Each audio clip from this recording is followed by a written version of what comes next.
Hello, welcome to today's video. This video is going to be me answering a question that I've had two people ask me about it in the comments. If you're new to the channel, hello, I'm Emma. I'm an illustrator from Sheffield. I run my own small business called Embers and Ink. And this year, in 2023, I decided to take a year out. So basically I stepped back from making things to sell, and this has been part of my creative journey. I've had a YouTube channel for a little while, but it's only really started to kind of kick off now because I've been going through many kind of ebbs and flows with my creativity. I've been creative all of my life, and over the years I've had different relationships with the work that I create. So the thing that people have asked in the comments that I mentioned isn't so much of a question, but it's more people want to know more about my decision to take a year off and step back from kind of making things to sell. So I'll happily talk about that because it's been one of the best decisions I've made. So as I say, I've been creative all of my life, and over the years I've had many different relationships with how I create. So up until very recently, I used to get very affected by my work if it didn't turn out right. And because of that, I used to take big periods of time away from illustration and drawing and sketchbooking, and therefore never really had a lot of practice time, if you know what I mean. In 2017, I think it was 2017, I decided to set up my own small business called Embers and Ink, where I was doing like more realistic charcoal landscapes and watercolour animals and things. And I really enjoyed it, so I decided to make up some products and sell them. But as time's gone on, I feel like, and there's nothing wrong with this, but I feel like my creativity has been tied up with my business, which I've been increasingly changing my products to fit in to what people want, which is fine because I need to pay my bills. In 2020, I did a bit of a step back on my business and thought, right, let's get this more cohesive. So I gave myself a colour palette, gave myself kind of a brand image. I started to focus more on greetings cards because that was a big seller, and like funny greetings cards, bright, bold, and I love them, don't get me wrong, I love them, but my creative identity, I realised that I'd left nothing else other than me being someone who creates things to sell in my small business.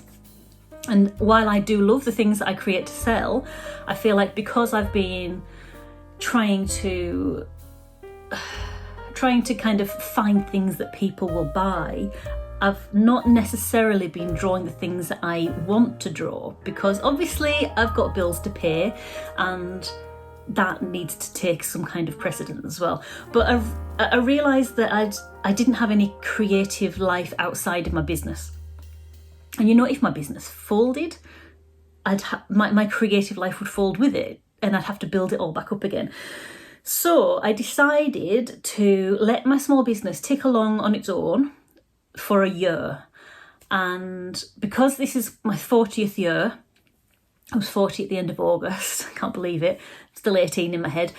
I decided like it's probably quite a nice time to step back and try and work out if there's anything else that I want to say personally, and learn how to sketch without it becoming a personal failure if my drawing doesn't turn out how I want.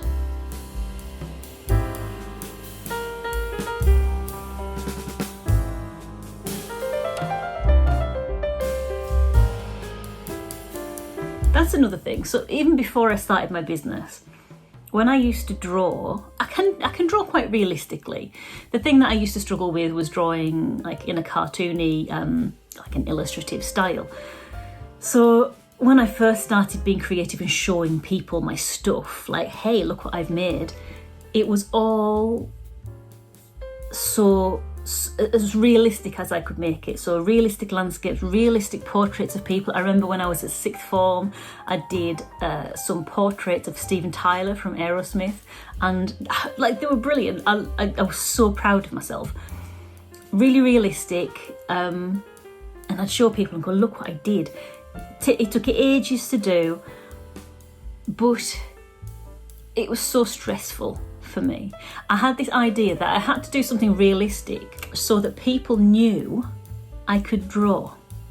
I didn't necessarily want to do the realistic thing. I like the outcome. I like the outcome of the realistic things, and I liked the reaction that people gave me. It validated me thinking that I'm an artist, I can do art. But the stress that created, the stress it created when I did all the drawings and they didn't turn out super realistic. I didn't do as many steps forwards as I wanted, and when it didn't work, it was so many steps back in my creative feelings. I didn't have the confidence to go, oh, that hasn't worked, that's fine. Because I never sketched in sketchbooks, I never played, because I always had that idea that if I am sketching in a sketchbook and it doesn't turn out right and someone sees this, they're going to think I can't draw and therefore I've failed. I've realised through the years that this is an unhealthy position to be in, but I've really struggled with trying to get out of that funk myself. So a few years ago, I remember my sister went to I think it was a Hockney exhibition, and she found out that whoever's exhibition it was used to sketch all the time, all day, every day. And I remember this was like, I don't know, 9 years ago. I remember hearing that and thinking, I can do that. I'll sketch all day, every day. That's all I'll do. And it didn't work, because the first few times that I did it, I think because the idea that I had of a sketchbook was what I'd seen on Instagram and Pinterest, where people had very obviously stylized their desk space and room to make it all look beautiful, so we'd want to look at it. But it skewed my idea of what a sketchbook was. So when I was sketching, I was trying to sketch it all perfectly, all super realistic. Stressful. It wasn't fun. There was no fun in my sketchbooks at all. So I stopped very soon after that, and I didn't sketch every day. And I was still in the funk of how do I create. And then I set up my small business, and I started focusing my energy on that, and it's had relative success. You know, I can pay my bills with it, which is great. So I started then, like I said before, going down the road of making things to sell rather than making things that I wanted to play with. Rather than playing with it, I would play to a certain extent and then think, how can I monetize this? Which is fine, because I needed to pay my bills, and I do. But like I say, in my 40th year, I decided I need to learn how to actually play in my sketchbooks, because art shouldn't be this stressful. You know, it's basically drawing, it's fine. So I decided to let my small business tick along. So I didn't stop my small business, that's ticking along in the background. So it's bringing in its own income, but I'm not making things with the sole purpose to sell. Like I used to sit down and go, right, let's make a new range of birthday cards or Christmas cards or something. But this year was me taking a step back. When I say year out, it was me taking a step back from making things with the sole purpose to sell.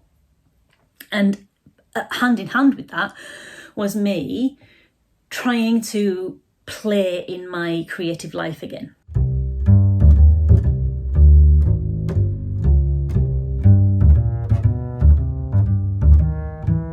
So at the start of the year, in January, I found on Instagram a bunch of ladies called Helen, Katie and Tanya, and they run the Good Ship Illustration. And they had a free audio guide, because while I've got a small business that brings in money enough to pay my bills, it doesn't bring in enough money for me to, live a lavish lifestyle. I don't have a great amount of cash, disposable cash. So I was looking for free ways to help me with my sketching. And luckily, they have a free resource on their website called The Sketchbooker's Friend. And that's what started me off. So I'm going to find that sketchbook actually. I'd definitely check out that free resource if you're looking for a way to kickstart your sketching and just get a different perspective on how to use a sketchbook, because I didn't actually know how to use a sketchbook. So this was my sketchbook. This was my sketchbook in January, but the first page in this is from before I found the good ship illustration, and this was the sketchiest of sketches at the time that I used to do. This was as messy as I got in my sketchbook. Look at that, look how neat and anal that is. I like it, don't get me wrong, but it feels so uptight compared to how I draw now. You know, I started that one, it wasn't going how I wanted, so I finished, rather than thinking, it doesn't matter, let's just do something else next to it. And these were the sketchiest of sketches that I used to do. I found drawing stressful. So yeah, in the Good Ship Illustration sketchbook, Sketchbooker's Friend audio resource, it's a walkthrough on how to sketch. So I think they did it for when people were in lockdowns, so they couldn't get out and go sketching, so they showed people how to use what they had in their house to draw and sketch. When I was doing it, it wasn't in the lockdown, but it was really useful. So the first thing they said, they basically introduced timed sketches, and that has been a proper lifesaver for me in terms of, you know, improving my sketching. The first thing they said was to find a drawer or a cupboard and draw it, and they were going to time you. The first one was going to be 30 seconds, then you start again and it would be 1 minute, and you start again and it would be 5 minutes.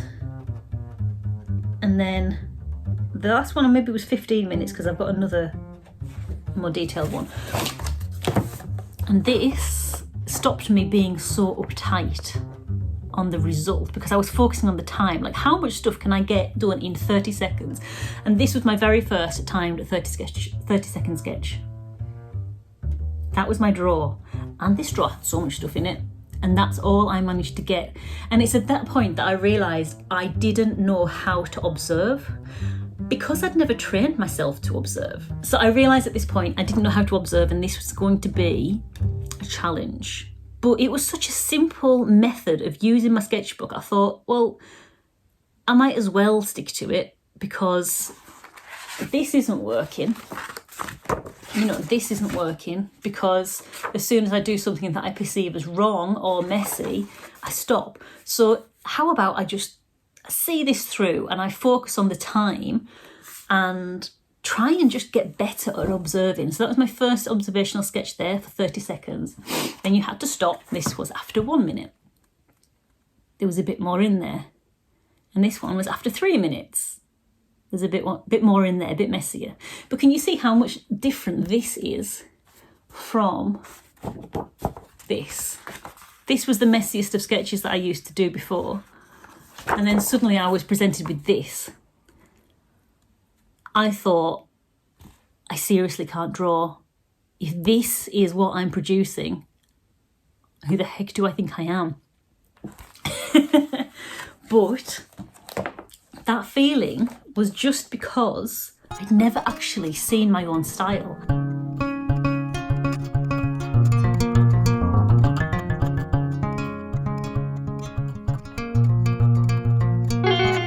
Your style is like a visual language, and it's like your handwriting.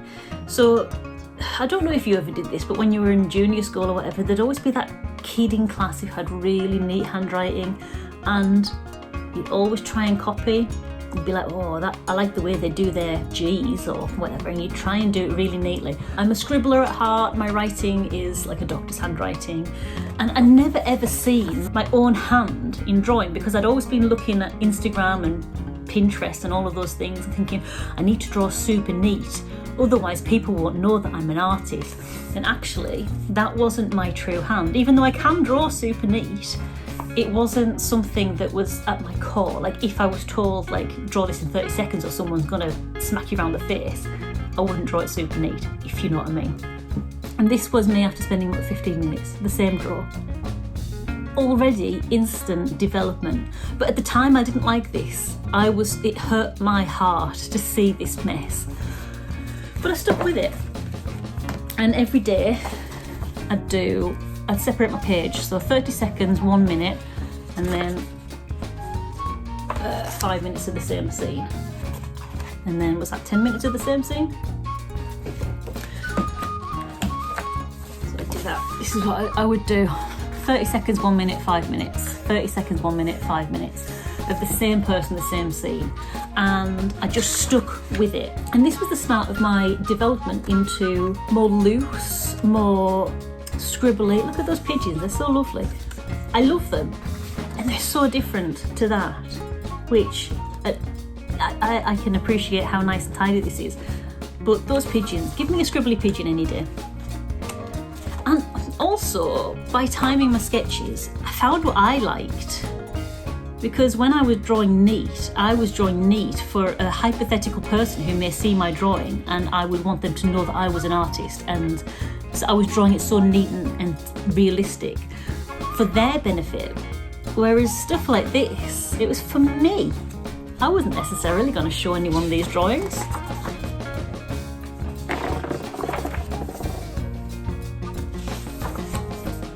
A drawing bed. That was the view from my bed. And all of these small steps, by drawing in like a timed manner, allowed me the freedom to just scribble some mess down and play. And through that play, I found my voice. It didn't come out overnight. It didn't happen overnight at all. But I draw watching television. So these were drawings from films. You could tell that I wasn't used to drawing in my own hand. But I kept timing my sketches, I kept playing. I even introduced some paints and collage. That's a little collage more. Scribble. I didn't have this before.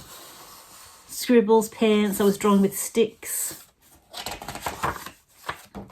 And let me get in one of my recent sketchbooks and we'll just compare the difference. So this is my last October one. And let me just compare the people from before my year out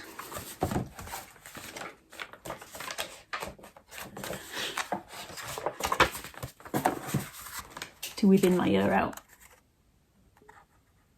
They're both good. This is just so much more uptight. I like it, but it's so much more uptight. The only reason I've got expression in her face is because I was doing it from a photograph where she had that expression. I wouldn't be able to replicate that. If she wasn't on a photograph, I wouldn't have been able to get that expression. This lady I drew from life, and I've just got so used to drawing things quickly. I've trained myself now to observe better, and I feel I can not necessarily get it all super realistic. I'm not going for that anymore. I'm going for a scribbly illustrative style. I'm going for representation, not a carbon copy. But from observing her in real life and from, we're on November now, so 11 months into a year out of drawing almost every day and drawing timed sketches from life, I can now look at a real life person, remember the expression and draw it quickly, super quick. And I am so proud of the development that I've had this year. And it's mainly been from the Sketchbooker's Friend resource. I'll link that down below in the video description. I would check it out. It's a really short audio guide. It's like a walkthrough to how to start sketchbooking, but it was so key in helping me loosen up. And as soon as I started focusing on the time rather than the result, I started liking the results more, which is really strange, but it's been a really good revelation as part of that journey.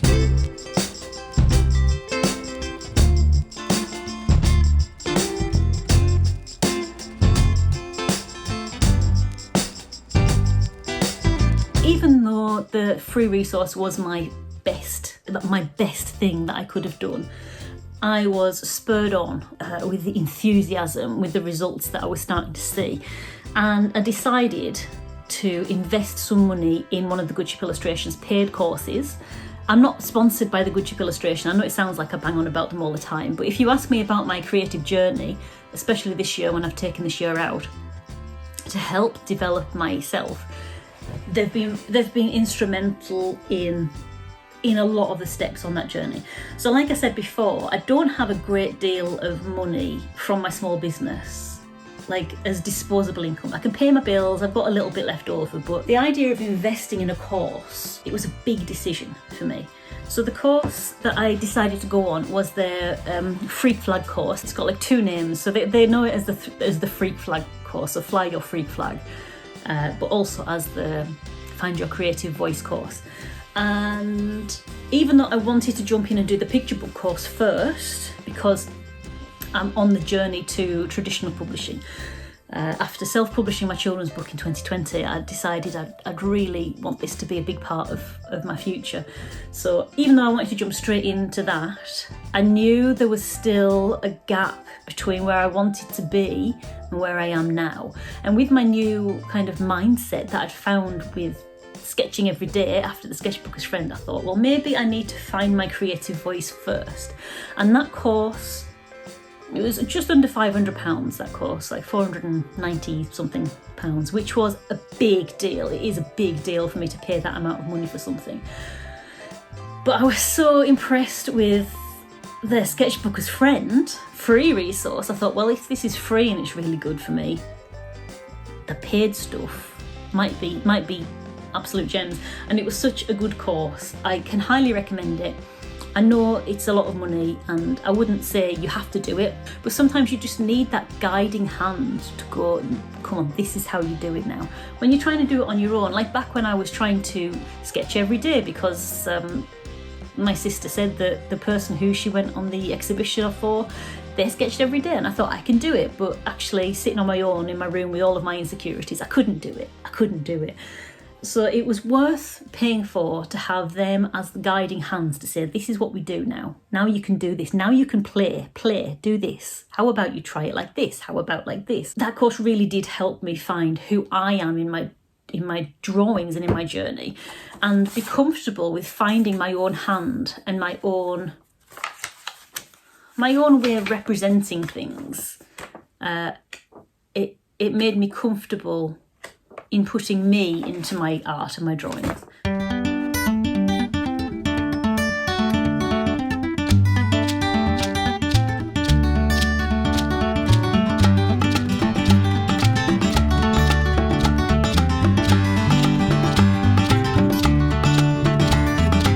So after that course finished, I thought this was brilliant, and I saved up some money and then signed up to their picture book course, went and did that. That is really good. It's more practical. Rather than helping you to develop your style and your voice and things, it's more practical from the picture book side of it, and that was really good. That's really kind of got my head in gear and given me confidence to be on this journey. Like I say, I do understand that paid courses are a really big investment, and I don't think it's necessary straight away, but I would try their audio resource because the Sketchbooker's Friend really helped me. And also the Good Ship Illustration, they used to do them more regularly during lockdowns, but now they do them as like one-off pop-up sessions. They often do art clubs, and they do them on Instagram and they record them. So all of their previous art clubs are on their Instagram page, and they're a really good free way of introducing play into your work. So I've got these big A3 sketchbooks specifically for like art clubs and throwing paints around just to play. I haven't done any of this actually for a little while, so maybe I should. They introduce like time sketching in their art clubs as well. This is the place where I just kind of scribble and play and blob paints around, and it's really freeing. Even if that's not the style that kind of you want to work in, it's really freeing to kind of work in new materials in new ways, and art club's great for that because they do things like, I think the first art club that I ever joined was upside down mirror drawing, where you looked at your reflection and you had your paper underneath your mirror, and you were supposed to draw your reflection as though it had fallen off the mirror onto the page. So you were drawing it upside down from your reflection, and when you turned it the right way up, It was so wobbly and so crazy, but really freeing just to put marks down on the paper and not have the pressure of an end result. Like, this has got to be tidy, otherwise people aren't going to know that I'm artist. The three women who run the Woodthorpe Illustration are all artists and illustrators, and they all have a career in it.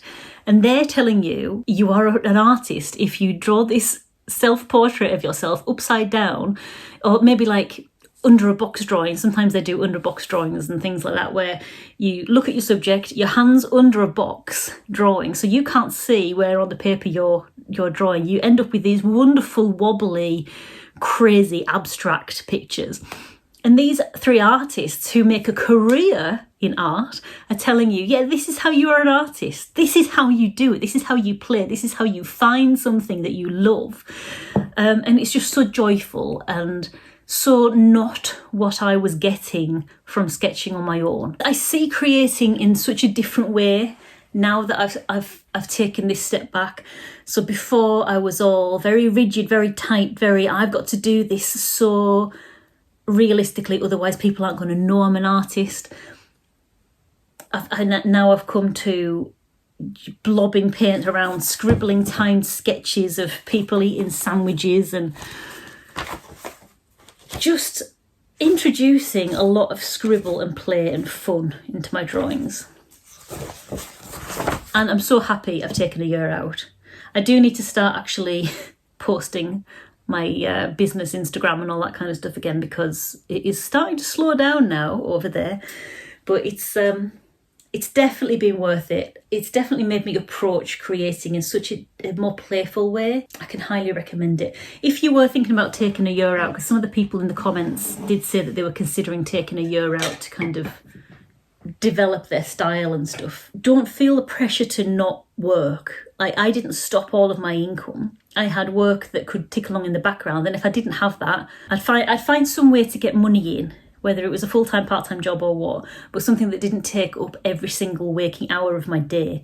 I needed the time to step away from making things to sell to make things for pleasure. Now, whether that's like an hour in the evening, just making things for pleasure and trying to time sketching, or like an hour a week that you can get. Don't feel like you don't have to be living on the breadline, is basically what I'm saying. You can still be earning your money and working a full-time job and still develop creatively. I was in a lucky position where I had already started working for myself, and I am my own boss, and I can give myself the time off to go sketching through the day if I want to. If you can only afford to give like 2 hours a week, do it. But try and do it mindfully in a way that introduces play. And I do think definitely I do recommend you go and check out the Sketchbook as Friend audio resource from the Woodthorpe Illustration, because those ladies have helped me immensely, and they're a wonderful bunch of people, and they are so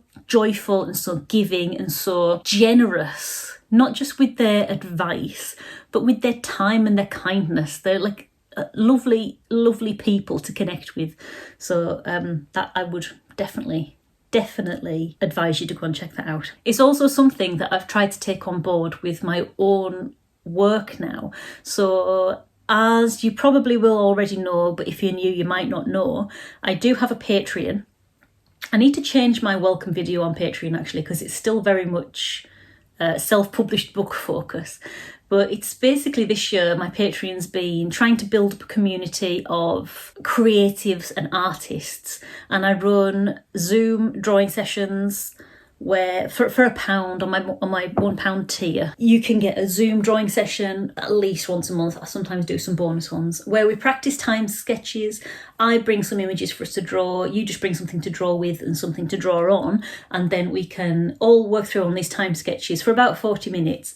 And it's like a workout for your brain, but that might be a good place for you to start as well.